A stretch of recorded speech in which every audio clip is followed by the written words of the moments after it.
Hi friends, காலை வணக்கம். இன்றைக்கி சனிக்கிழமை பிரம்ம முகூர்த்த பூஜையோட 38வது நாளுங்க. வழக்கம் போல் இந்த நாள் 4 மணிக்கெல்லாம் ஸ்டார்ட் ஆகிடுச்சுன்னா 4:45 சுவாமி கும்பிட்டோம். இன்றைக்கி பார்த்திங்கன்னா சுவாமிக்கு நான் துளசி தாங்க சாத்தியிருக்கேன். பெருமாளுக்கு சனிக்கிழமைனாலே ரொம்ப ரொம்ப உகந்தது தாங்க. அதனால் அதுவும் துளசி மாலை போடுறது ரொம்பவே விசேஷமானது. நான் இன்றைக்கி பெருமாளுக்கும் கிருஷ்ணருக்கும் துளசி மாலை போட்டிருக்கேன். சின்ன சாமிக்கெல்லாமே கொஞ்சமாக துளசி கட் பண்ணி வச்சுருக்கேன். ஏன்னா இதெல்லாம் ஆணி வச்சு மாட்ட முடியறதில்லை, அப்படியே ஸ்டாண்டு மாதிரி தான் வைக்கிறது. அதனால் அப்படியே துளசி மட்டும் வச்சுருக்கேங்க.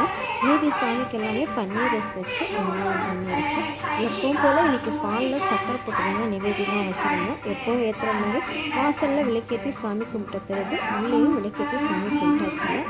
பிரம்ம முகூர்த்தத்துக்கான ஏற்றுற 5 விளக்கை ஏற்றி வச்சுருக்கேன். எப்பவும் வழக்கமாக நான் வீட்டில் இருக்கிற 5 விளக்கை ஏற்றி வச்சு சுவாமி கும்பிட்டாச்சுங்க. என்னுடைய பிரம்ம முகூர்த்த பூஜை இப்படி தான் இருந்தது. நீங்கள் எத்தனை பேர் பண்ணுறீங்கன்னு கமெண்ட் பண்ணுங்கள் ஃப்ரெண்ட்ஸ். தேங்க்யூ, பாய்.